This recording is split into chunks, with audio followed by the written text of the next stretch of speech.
Pues yo soy Manol, soy de Alonsotegui, un pueblo cerca de Bilbao, y cuando Carol contactó conmigo para compartir algún rato sobre una cuestión y vi cuál era el tema que me había puesto, que era nuevas formas de poder político, nuevas formas de participación ciudadana, dije, esta me la sé. ¡Buah! Me la sé. Esto he escrito además un montón y además bueno, tengo hasta artículos, entonces hablo mucho de ello y puedo citar a un montón de autoras y autores y tal. Dije, bueno, esta me la sé, no hace falta ni estudiar, ¿no? Entonces dije, sí, sin problema y tal. Y luego ya siempre la captación es así, ¿no? Primero te mandan una cosa y tal, luego te dicen, no, pero algún articulito también para que vean. Ya empezamos, sin pensarlo mucho, venga, pues algún articulito. Y ya se me había olvidado que era este el tema, y entonces mandé uno de Dunn, que es muy bueno, por otra parte. Es un teólogo que es muy interesante, sobre el tema del seguimiento, y os lo mandé. Pero claro, luego se iba acercando el día, empecé a hacer un PowerPoint y tal. Entonces empecé a escarbar en los PowerPoints que tengo preparados y tal. Fui a la carpeta que tengo que poner política, de momentos sociales, no sé qué, empecé a sacar cosas, pum, se iba acumulando. Y el sábado que volví, estaba de vacaciones con mi familia en la montaña palentina, pero mi ama anda un poco pachucha, entonces estaba yendo y viniendo y tal igual. Entonces vine el sábado, y el domingo a la tarde, que estaba en casa y tal, yo solo ahí, así dije, bueno, a ver, vamos a pensar un poco en esto, y dije, PowerPoint y lo tiré, ¿no? Entonces empecé casi no de cero, porque al final la mochila la llevas, pero bueno, dije, voy a hacer otra cosa. Y lo que os voy a plantear ahora, pues no sé si os va a servir primero, o si os va a resolver algo, o si os va a amargar el día tan maravilloso que tenemos hoy. Porque básicamente a la primera de las preguntas, me adelanto algo un poco a la presentación, nuevas formas de poder político, mi respuesta va a ser que no, que es imposible. Bueno, que el poder es el poder. Entonces, que ir a la política pensando en que se puede reformar, renovar el poder, y el poder político en concreto, al menos en esta vida y en esta era, pues me parece que genera melancolía. Tal vez aquí igual lo que me influye mucho es mi propia experiencia. Yo tengo 58 años, nací en el 61, hice la comunión en un año maravilloso y en una fecha impresionante, que fue el 1 de mayo del 68. O sea, el 1 de mayo del 68, yo vestido de marinerito haciendo la comunión. Y desde muy joven pues he sentido una especie como de llamada a un seguimiento de compromiso. En el año 78 publiqué mi primera carta al director en un periódico firmada por Imanol Zuero en contra de ETA. En el año 81 me declaré objetor de conciencia, que había que ir al gobierno militar y tal y cual. Luego pues estuve con el tema de la reobjeción, estaba en contra de la prestación. En el año 86 ya conocí a gente muy militante y muy buena como Carlos y otra gente, pues empezamos a trabajar en lo que era Gesto por la Paz, coordinar el Gesto por la Paz de Euskal Herria. Mis primeros devaneos políticos eran pues en los entornos familiares. Mi familia ha sido siempre muy nacionalista vasca, pero mucho. Mi abuelo en la cárcel, no sé qué. Entonces estuve en las juventudes del PNV con el actual lehendakari, Íñigo Urkullu, que es de mi pueblo además, y somos amigos, pero no hacemos prevaricación ni nada, ¿no? Enseguida lo dejé, luego mis primos mayores me comieron el coco y me llevaron a Euskadi con Esquerra. Afortunadamente me salvaron del nacionalismo, con perdón. Y bueno, empecé a trabajar en Euskadi con Esquerra sin ningún cargo. Luego, cuando Euskadi con Esquerra se disolvió y entraron en el PSOE, en el PS, pues yo me quedé fuera con otra mucha gente, apoyé a Izquierda Unida en algunas elecciones, fui concejal, montamos una candidatura independiente en mi pueblo que se llamaba Alonsotegui con Esquerra, Izquierda Alonsotegui, fui concejal 6 años. Mi mujer, que también es muy politiquilla, era concejal también, pero de gobierno, ella es del PNV, entonces ella gobernaba, yo me oponía, con muy poco éxito, porque era una mayoría aplastante la que tenían. Nuestra hija nació en ese momento, entonces nuestra hija iba a los plenos y sentaba conmigo siempre, porque yo era prescindible, o sea, yo podía entrar y desaparecer del pleno, porque ganaban siempre. Pero bueno, luego escribimos una revista, les tocaban las narices, una revista que sacábamos en el pueblo y tal, y mi hija estaba ahí, jugaba con los Playmobil y tal, pintaba y decía, ahí también echera, pues echera. Ya nos íbamos a casa. Bueno, luego en el año 2006 o por ahí, cuando hubo un cambio en los liderazgos del PSE en Euskadi, y se rompió un poco, pues, un momento que hubo muy duro entre Lizarra y Cursal y unos y otros, y vascos y españoles, ¿a quién quieres más? ¿A tu padre o a tu madre? Y tal y cual, y había que elegir tu identidad, era un rollo y tal, y el PSOE se metió mucho ahí, luego salió un poco, o sea, se separó un poco de eso, tuvo una perspectiva más constructiva, entonces me acerqué, pues como sociólogo y tal, a algunos ámbitos de gente del PSE que estaban proponiendo cosas sobre federalismo y tal y cual, y en 2007 por ahí, 2007 por ahí, me propusieron formar parte, bueno, me venían proponiendo formar parte de listas electorales en el Parlamento Vasco, yo siempre les decía que no me veía allí. Bueno, y al final, en 2008, cuando ETA empezó a atentar muy fuertemente contra, por ejemplo, mató a Isaías Carrasco, que era concejal del PSE en Mondragón, etcétera, puso bastantes bombas en casas del pueblo del Partido Socialista, pues me ofrecieron ir como de relleno en listas al Congreso de los Diputados, y dije, pues venga, pues como un acto de solidaridad, sin estar afiliado ni nada, pues vale, voy. A mí me habían puesto ya escolta en el año 2000 por estar en Gesto por la Paz, por escribir y tal igual, entonces dije, bueno, pues no me cuesta ya mucho eso. Y bueno, pero yo iba para no salir. Entonces, sobre la marcha, sin darme cuenta, y esto tiene algo que ver con lo que luego diré de cómo funciona el poder en los partidos políticos, yo pensaba que iba pues el número 327 por Vizcaya al Congreso, o sea, ninguna perspectiva de salir, y un día me llama un periodista del Correo y me dice, oye, Manuel, que vas al Senado y tal. ¿Cómo al Senado? Sí, vas el tercero por Vizcaya. Bueno, me habían cambiado esos cambalaches que hacen los partidos, no te consultan porque te desprecian absolutamente. Como ser humano no eres nada. Como líder o como mandatario, pero cuando eres un ser humano no te consideran. Bueno, como tampoco pensaba salir, iba al tercero, pues nada, pero bueno, salí elegido. Lo cual fue un horror, porque nada, esto estuve la segunda legislatura de Zapatero en el Senado, y luego si quieres pues ya hablaremos un poco de eso. Voté 4 veces de manera distinta a mi grupo parlamentario, la última de la reforma de la Constitución, fue un horror. Me costó sanarme de esa experiencia política por lo menos 3 o 4 años. Entonces igual estoy un poco influenciado por mi propia trayectoria en lo que os voy a decir. Y lo que os voy a plantear es lo siguiente. Reflexionamos sobre nuevas formas de poder político y sobre nuevas formas de participación ciudadana. En relación a cada una de estas cuestiones, y como hemos empezado un poco más tarde, pues os iba a haber propuesto dedicar 5 minutitos cada uno y cada una a escribir unas cosillas, lo vamos a pasar, luego lo pensáis en el rato que tenéis de trabajo personal. Pero en relación al tema del poder político, pues hay una frase conocidísima de un lord inglés, Lord Acton, que en 1867 por ahí, pues dijo aquella famosa frase de que el poder corrompe y el poder absoluto corrompe absolutamente, ¿vale? O sea, el poder tiene algo, ¿vale? El poder tiene algo. Entonces, la primera pregunta que yo me hago y que os hago, y que me gustaría que luego la trabajéis o la penséis un poco, por cierto, luego os voy a dar las notas que tengo, os las doy luego, pero para no liaros ahora, os las paso luego. ¿Realmente es posible cambiar el poder? ¿O el poder nos cambia? Yo creo que esta es una pregunta muy importante que tenemos que hacernos, ¿no? Mi experiencia, el poder es demasiado poderoso como para poder cambiarlo, al menos ahora, y con el material humano que tenemos y con el material cultural que tenemos. Luego haré una propuesta de cómo cambiar el poder, en su caso, pero si alguien tuviera que entrar en este momento en política, y entra en política pensando que desde el minuto 1 o desde el 31, pero en el medio y corto plazo, puede cambiar el poder, pues creo que se va a equivocar, ¿vale? Yo estos días pienso mucho en gente que conozco que está en el mundo de la política española, ¿no? Por ejemplo, hay una compañera, que era compañera de Gesto por la Paz, María Guijarro, una tía comprometida, ha estado también en la Diputación, trabajando en temas de igualdad, de mujer, y ahora es diputada del Partido Socialista. Pues ha desaparecido. Iba a decir, ha desaparecido en combate, ha desaparecido. O sea, está sumergida. O sea, son otras voces las que hablan. Estoy pensando en Manuel Cruz, por ejemplo, presidente del Senado, un tío potentísimo, uno de los mejores filósofos que hay en España y tal. O sea, entras en esa maquinaria y te tritura. O sea, te tritura. Pum, pum, pum, pum. Bueno. Entonces, primera pregunta. ¿Realmente es posible cambiar el poder?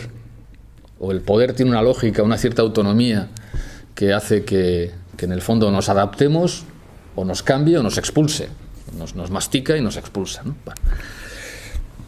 Y luego, segunda pregunta. Nuevas formas de participación ciudadana. Claro, A ver, participar no es una forma de colaborar. Claro, ¿y colaborar o participar en qué? En un sistema que, como ya os habrá comentado Santiago y sabéis perfectamente, es un sistema terrible. O sea, vivimos en un mundo terrible. O sea, afortunadamente, la cotidianidad pues hace que nos desconectemos pues mucho de la realidad. Lo malo es que a veces nos desconectamos demasiado, ¿no? Pero la cotidianidad nos permite tener momentos de respiro, ¿no? Pero si realmente tuviéramos una plena conciencia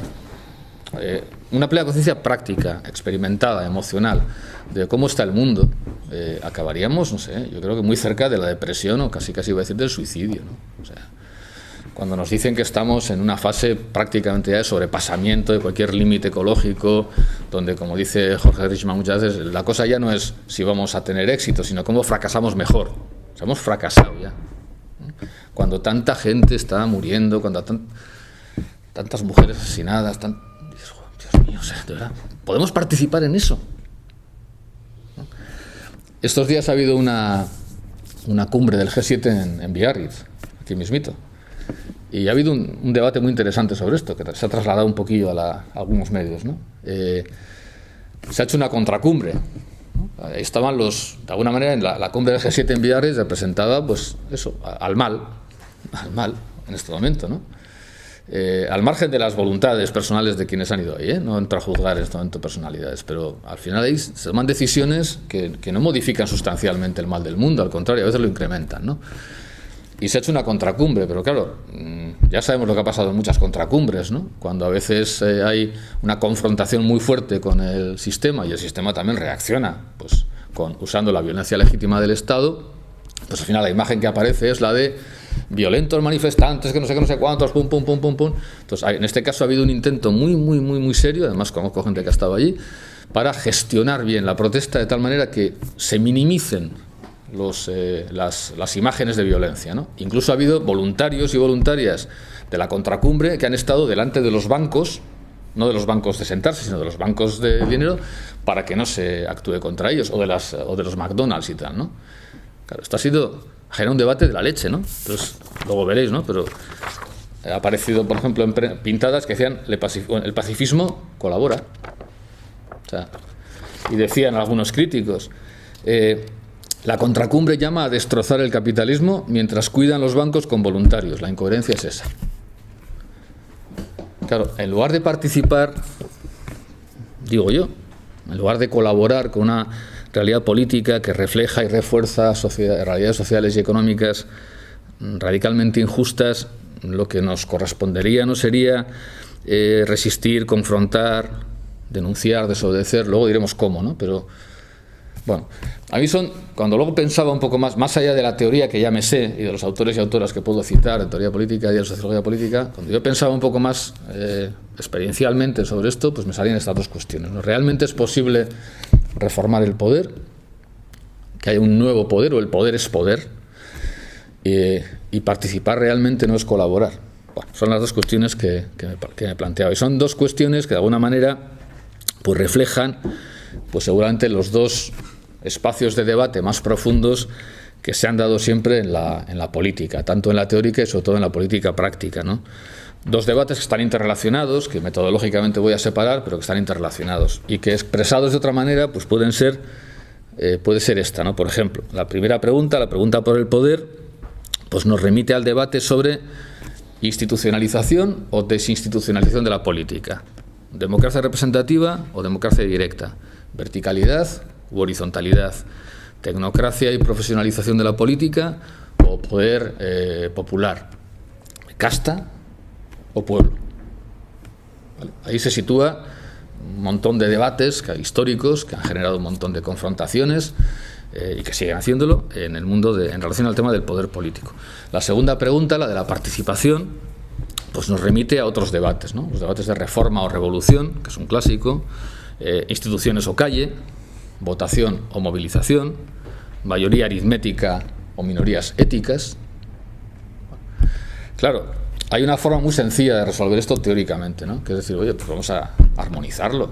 Tampoco tiene por qué ser incompatible, ¿no? ¿Por qué no puedes reformar hasta que llegue el momento de que se acumulan reformas de tal manera que prácticamente damos un salto revolucionario, porque no se puede hacer en la calle y también en las instituciones, ¿vale? No, teóricamente, es más, igual es el ideal. Y teóricamente es fácil encajarlo, ¿no? Si ahora hacemos aquí una pizarra y tal, pero en la práctica es un poco más complicado. Entonces, claro, yo os pido que hagáis luego una reflexión, bueno, que hagáis lo que queráis, pero que hagáis una reflexión sobre el tema del poder, otra sobre el tema de la participación y otra sobre esto, ¿no? ¿Conocemos casos de armonización entre estas tensiones?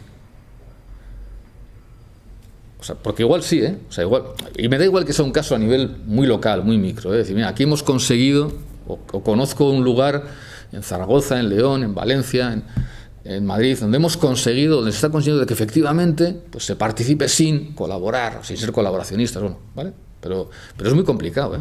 Yo desde luego, bueno, ya hablaremos, pero yo no acabo de pensar, y casi me generaba frustración personal, algún momento en mi biografía política o sociopolítica en el que se haya conseguido esto plenamente, ¿no? O, bueno, igual con un poco de autosatisfacción puedo pensar, pero bueno, me cuesta. Bueno, un poco el planteamiento de entrada es este. Vale, entonces, entramos en harina.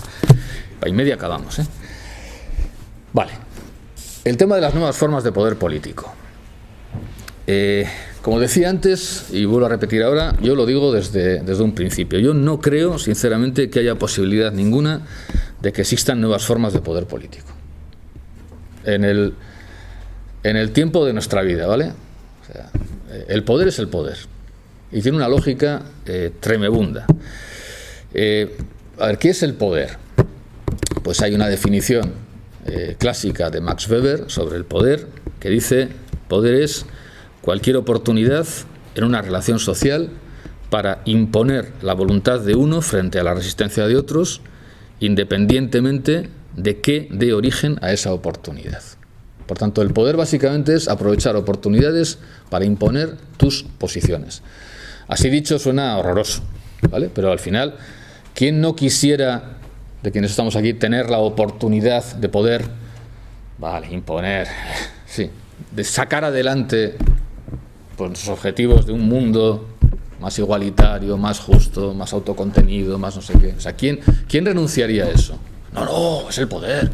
No, yo no quiero poder. ¿Cómo que no quieres poder? ¿Tú quieres poder? Tú quieres poder acabar con muchas cosas, tú quieres poder echar adelante muchas cosas, tú quieres poder impulsar muchas cosas. Y quieres imponerlas por la fuerza, no, por la convicción, vale, como queramos, pero tú quieres. Y si en algún momento ves que estás muy, muy cerca de conseguir un gran objetivo y para eso tienes que saltarte alguna cosa, incluso decir, mira, lo siento mucho, pero mira, no vamos a seguir discutiendo esto. O sea, esto ya no lo discutimos más. O sea, vamos a perder más tiempo discutiendo esto cuando está a nuestro alcance conseguir, pues saltaríamos también muchos procedimientos deliberativos y tal. No digo que recurriríamos a la violencia, yo diré luego que creo que este sí es un límite objetivo. Incluso yo estoy dispuesto a fracasar si el éxito me exige utilizar la violencia. Pero al final todas y todos queremos que lo nuestro salga adelante, ¿no? Porque creemos que es bueno, ¿no? Entonces, más allá de eso, Max Weber en este sentido era horroroso, porque es un tipo que escribe así desde su despacho y tal, seguramente pues no hizo nunca nada, se lo hacían todo y el tío, joder, tiraba unos lenguajes tan terribles, ¿no? Pero al final es esto, ¿no? El poder es eso, ¿no? Porque lo otro es la impotencia. Entonces nadie va a la política para mostrar impotencia. Bueno. Y la política es, creo yo, por encima de todo, una práctica dirigida a alcanzar fines concretos en plazos cortos, y su lógica funcional no es ni la de la verdad ni la de la justicia. Como digo, todo luego te lo dices por ahí esto, pero es la de la eficacia. Por tanto, la política es una técnica aplicada al logro de objetivos. Y lo relevante en todo caso es cuáles son esos objetivos. Pero que para lograr esos objetivos tenemos que acumular poder en situaciones de pluralidad y por lo tanto de intereses contrapuestos, de objetivos contrapuestos, en ocasiones incluso de auténticas resistencias. Pues me parece que es indiscutible, ¿no? Y por tanto, pues en contextos, como digo, de pluralidad y de confrontación de objetivos, pues al final cuando una entra en política, sabe que el objetivo que tiene es sacar adelante sus propuestas, sus objetivos, sus fines. Bueno. A cualquier persona joven que... luego vamos a hablar de la política y lo político, ¿vale? Pero hablando de la política, sí. A cualquier persona joven que quisiera dedicarse a la política, bueno, de hecho se lo he regalado a mucha gente, que ya cada vez hay más gente joven que conozco, es lo que tiene la edad, se lo regalo siempre. A cualquier persona joven que quiera dedicarse a la política o que quiera ver cómo funciona la política, siempre les recomiendo que lean un libro de Michel Ignatieff, Fuego y cenizas. Está publicado en castellano por Taurus. Michel Ignatieff es un ejemplo de intelectual aplicado, de intelectual práctico, ¿no? Este es historiador, es politólogo, él es canadiense, aunque de origen bielorruso, creo. Es uno de los más reputados analistas de los conflictos políticos, de las transiciones políticas en el mundo. Tiene un libro impresionante, El honor del guerrero, sobre los conflictos étnicos en África, en otros lugares. Ha analizado el caso de los Balcanes. Bueno, es un tío muy fino estudiando sangre y pertenencia. Bueno, es un tío muy fino estudiando procesos de transición política y conflictos que surgen en esos procesos, ¿no? Y en Fuego y cenizas cuenta su propia experiencia de 6 años como candidato a ser primer ministro de Canadá por el Partido Liberal. Él era profesor de Harvard y tal, y cuenta cómo un día se acercaron a él y a su mujer, a su esposa, unos en nombre del Partido Liberal. Él siempre los pone con mayúsculas, es decir, los hombres de negro, porque en la política orgánica siempre hay hombres y mujeres, pues sobre todo hombres de negro, que son quienes están allí, lo que se llama habitualmente fontaneros, pues están ahí un poco en esto. Bueno, y le hicieron la propuesta: tú que sabes tanto de política, que eres un tío súper prestigioso en el mundo de la academia, tal, ¿por qué no eres candidato del Partido Liberal a ser primer ministro de Canadá? Él lo pensó mucho y por compromiso dijo, bueno, pues vale, pues sí. Bueno, es un libro delicioso. También es un libro un poco, a veces, eso, pues terrible, ¿no? Porque dice cosas como estas, ¿no? Por ejemplo, nada te va a causar más problemas en la política que decir la verdad. Y él tiene esa experiencia, ¿no? Cuando le preguntaban, por ejemplo, decía, no, sobre eso no sé. O cuando quería matizar. O, por ejemplo, al entrar en política debes renunciar a la espontaneidad y a uno de los placeres de la vida, decir lo primero que se te viene a la cabeza. O, por ejemplo, narrar, controlar e imponer tu historia a la opinión pública constituye la tarea esencial de todo aquel que se presenta a un cargo público.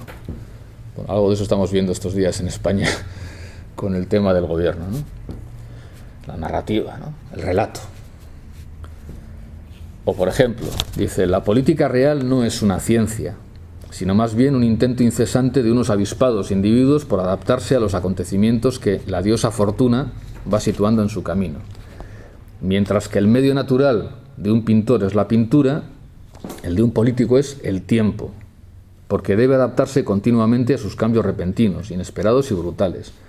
Un intelectual puede estar interesado en las ideas y las políticas en sí mismas, pero el interés de un político reside exclusivamente en saber si el tiempo para una determinada idea ha llegado o no. Como siempre, en la actualidad, con el tiempo, ¿no? Con el momento, con el timing, ¿no? O escribe, un político inteligente entiende que lo único que puede hacer es explotar los acontecimientos en su propio beneficio.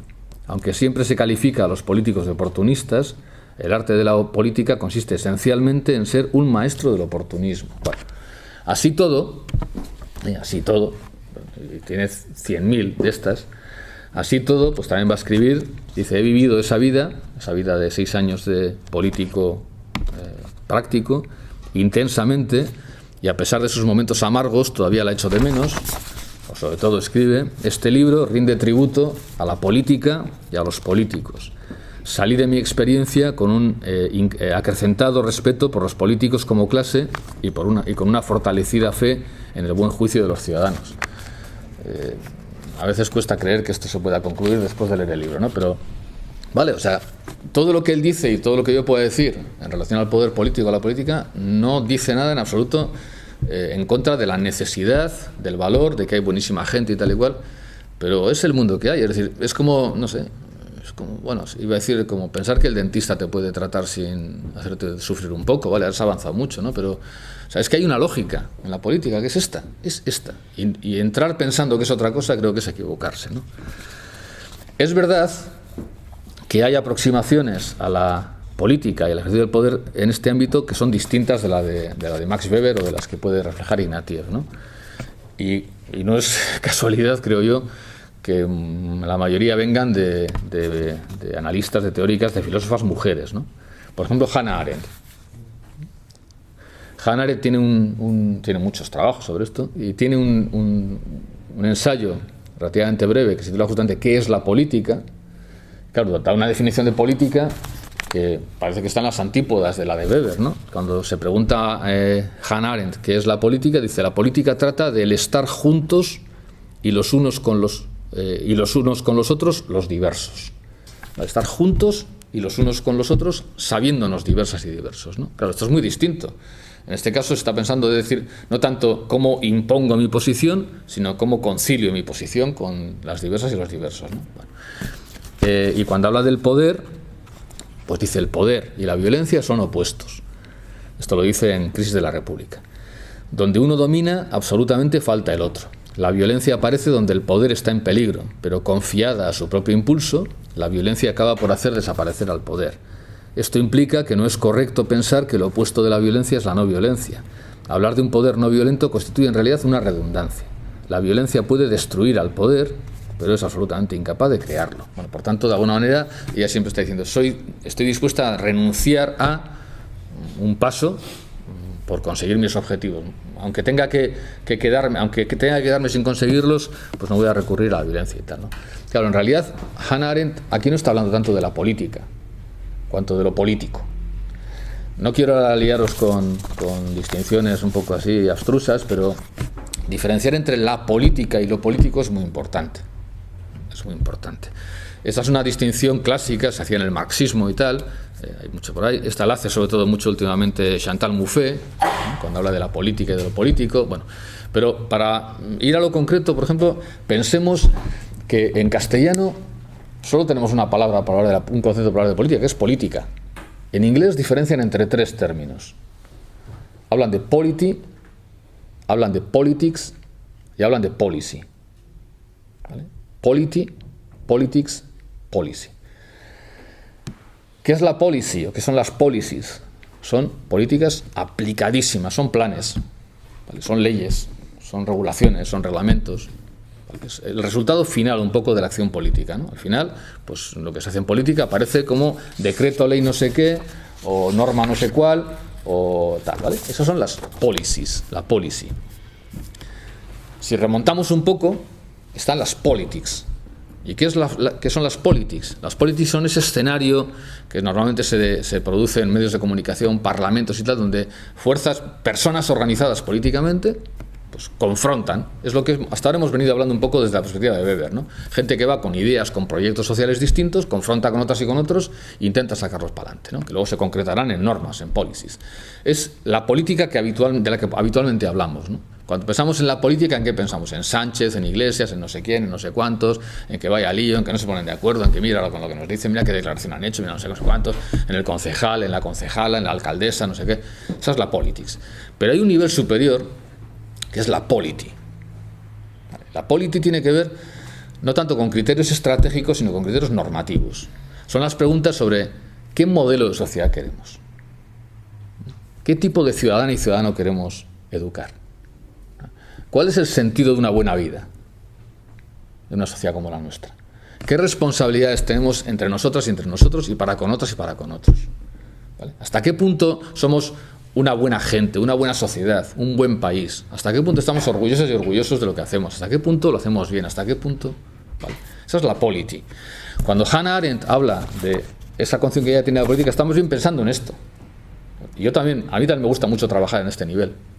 El nivel del diseño normativo, ético, moral, valorativo de nuestra sociedad. Pero cuando bajamos al segundo escalón, de la politics, ahí nos encontramos con Max Weber. O sea, Hannah Arendt ahí se quedaría así, y Hannah Arendt pues iría como Zubero cuando fue al Senado, que pensaba que era posible llegar a acuerdos y tal y cual. Dice, no, hay que en contra. Pero si es más razonable lo que dice Esquerra Republicana, no, pero... Entonces había una tipa, la secretaria del grupo parlamentario, que si hacía así, era votar sí. Que si hacía así, era votar no. Y que si hacía así, era abstención. y tú ya podías decir lo que quisieras desde la polity, que esta te bajaba a la politics, te cogía del pelo, bueno, a mí no, a mí me cogía de los pies, pumba, y a la politics, y a tomar por saco, ¿vale?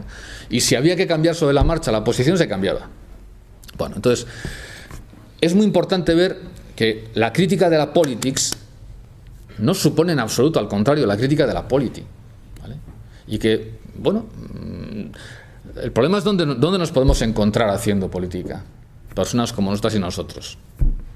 Yo, insisto, por eso igual me influye la experiencia. Yo en este momento ya soy incapaz de actuar en la politics. O sea, soy incapaz de actuar en la politics. Y creo que hay que actuar, porque sin politics no hay luego policies, no hay leyes, no hay normas, no hay reglamentos que salvan muchas vidas, que ayudan a mucha gente, tal, ¿vale? O sea, ese eslabón es fundamental. Pero yo no sabría actuar en ese eslabón, porque creo además que nunca he sabido, aunque he estado.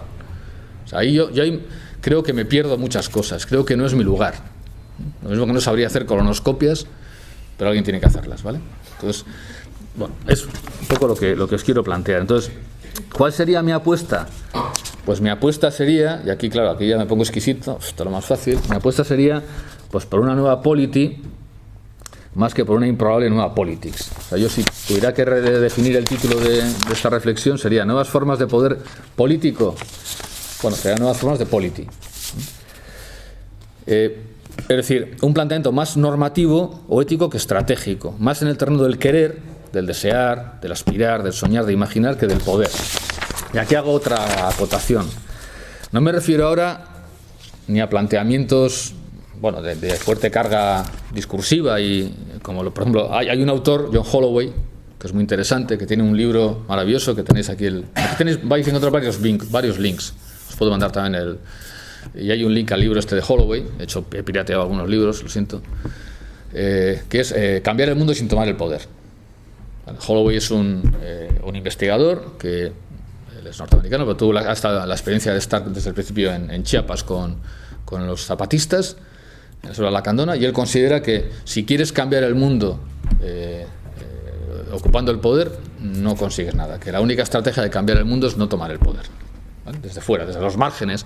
Como se le criticó mucho sobre esto, luego publicó otro libro muy interesante, Agrietar el capitalismo, donde dice lo que hay que hacer está en las grietas, en las periferias, en los lugares, fuera un poco del radar incluso del sistema, ¿no? Y desde ahí se puede cambiar. Bueno, es un debate muy potente que siempre es histórico en el mundo de la izquierda. Se cambia el poder luchando contra el poder, sustituyéndolo, planteamiento un poco más del comunismo político y tal. Se cambia el poder desde dentro, planteamiento de la socialdemocracia, o se cambia el poder desde fuera, desde el antipoder, planteamiento más del anarquismo y tal. Es un debate clásico en la teoría política. No quiero entrar aquí. Tampoco, cuando digo que me sitúo en el querer, tampoco estoy haciendo un canto al voluntarismo político, ¿no? Hay una ingenuidad muy extendida en el mundo de la política, algunas políticas, que dice, todo es un problema de voluntad. No, querer no es poder, ¿vale? Querer no es poder. Pero si cambiamos los quereres, podemos cambiar los poderes. ¿Por qué? Porque el querer ciudadano, el querer social, influye enormemente sobre el poder político. O sea, yo creo que la reforma del poder político en el nivel politics hoy es imposible porque la ciudadanía expresamos unos quereres, unos deseos, unos sueños que son perfectamente funcionales para el poder político tal y como funciona hoy. Mirad, no hay nada más fácil que influir sobre un político o una política. Los políticos y las políticas son animales votívoros. ¿Vale? Son animales votívoros. Bueno, luego matizaré un poco. Es decir, son como el koala, que se alimenta de eucaliptus. Son como el oso panda, se alimenta de bambú. Si tú le quitas el bambú al oso panda, se desespera. Si tú le quitas los votos al político, se desespera. Es verdad que luego también hay otras interferencias en la política del dinero, del poder y tal igual, ¿eh?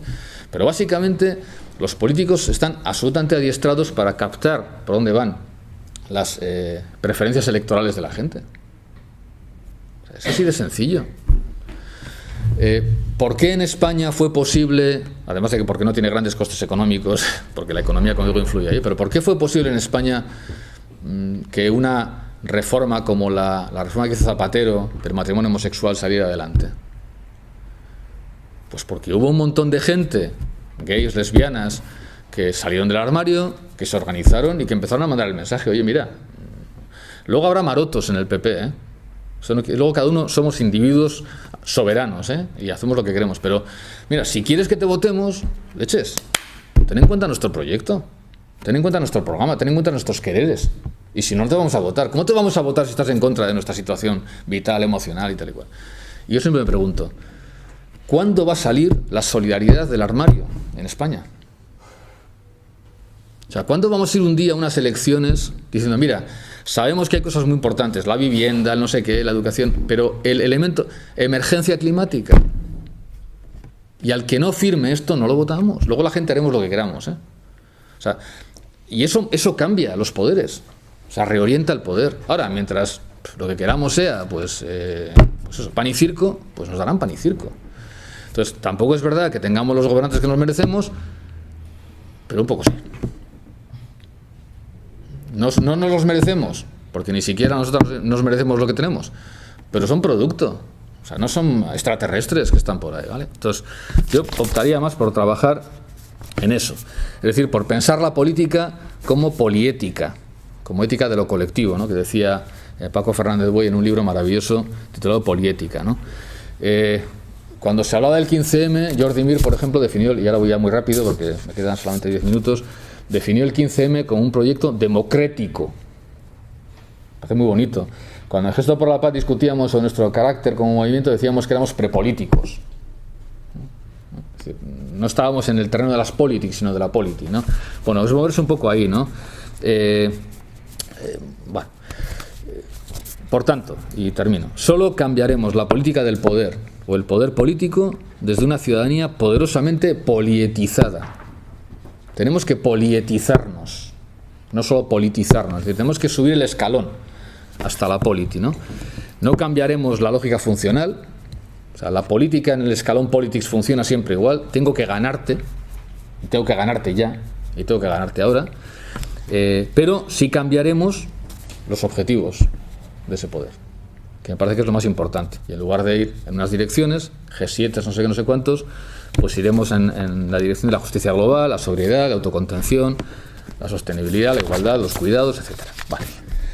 Bueno, y ahora ya muy rápidamente, sobre las nuevas formas de participación ciudadana.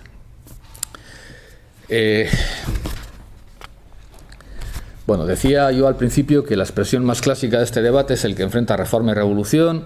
Bueno, aquí hay una tensión histórica en las políticas progresistas entre quienes han pensado que había que cambiar las cosas ya, ahora, de manera rápida y tal, desde las instituciones o desde la lucha, otras que decían pues ya, ahora, de manera inmediata, pero desde las instituciones solo, otros que decían vamos a ir sembrando, cuestión de hegemonías y tal. Bueno, aquí hay un debate fundamental en el mundo de la política.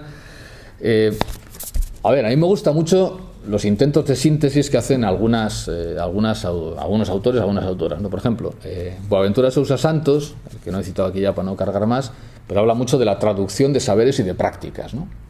Porque tenemos que aprender a traducirnos. O sea, ¿cómo traducimos el feminismo al sindicalismo? ¿Cómo traducimos la lucha por lo material, por los problemas de la gente, la precariedad, al ecologismo? ¿Cómo traducimos los lenguajes, las visiones, las orientaciones religiosas a un mundo secular? O sea, ¿cómo conseguimos traducirnos? ¿Vale? Eso es fundamental. Mi hija estudia traducción e interpretación y siempre digo que tiene que hacer su TFM o su TFG sobre el tema de la traducción e interpretación política, no solamente lingüística o filológica, ¿no? Entonces, a mí me gusta mucho cómo, por ejemplo, lo intenta resolver Juan Carlos Monedero, ¿no? En un libro interesante, Curso urgente de política para gente decente, que está grabando, todos me ven. Se lo he pirateado. Que es una versión más simplificada, sin tanta carga crítica y citas de un libro muy interesante que tiene anteriormente sobre tema del lenguaje en la política y tal. Bueno, y él dice, bueno, hay tres grandes tradiciones de participación: el reformismo, o la reformista, la revolucionaria y la rebelde, y él dice, bueno, esto habría que conciliarlo, ¿no? Entonces, ¿por qué? Pues porque el reformismo sin horizonte transformador, dice él, deviene en simple gestión presentista que refuerza lo existente. Por tanto, la reforma es fundamental, sí, ¿por qué? Porque hay que actuar, pero si te quedas solo en eso. La actitud estrictamente revolucionaria, dice, con su programa de máximos, no otorga respuestas reales para lo existente, al tiempo que niega el valor de lo ya alcanzado. Es siempre más real en el discurso que en la práctica. La realidad reclama plazos más demorados para las transformaciones. Por tanto, un poco de reformismo a la revolución hay que meter, porque si no, no actúa en la práctica, ¿no? Y la rebeldía, dice, pues tendrá que solventar el problema de la falta de estructuras y de liderazgos. Bueno, entonces, combinarlas, ¿no? O sea, porque cada una tiene fortalezas y debilidades, combinarlas. Claro, el problema es cómo hacerlo. O sea, no es fácil combinarlo. Y quienes hayáis estado en movimientos o en grupos y tal, pues este debate es permanente, ¿no? O sea, ¿qué hacemos ahora? ¿Qué hacemos ahora, ¿no? Entramos en esos debates, ¿no? Bueno, yo aquí suelo utilizar, para intentar manejarme en esto de la participación, pues el ejemplo de las cuerdas que se utilizan para hacer escalada, para hacer montañismo, ¿vale? Me gusta mucho la montaña, es lo segundo mejor que hago. Y cuando se hace escalada o cuando se hace montañismo se utilizan dos tipos de cuerdas. Hay unas cuerdas, son cuerdas estáticas, y otras las cuerdas dinámicas. Las cuerdas dinámicas son cuerdas que te permiten avanzar. Tú te atas, yo peso 89 kilos, me ato una cuerda dinámica, puedo escalar, y si me caigo, tiene una cierta elasticidad y absorben la caída. Entonces son las que me dan seguridad para avanzar, porque sé que si me caigo, bueno, tendré un cierto seguro, ¿no?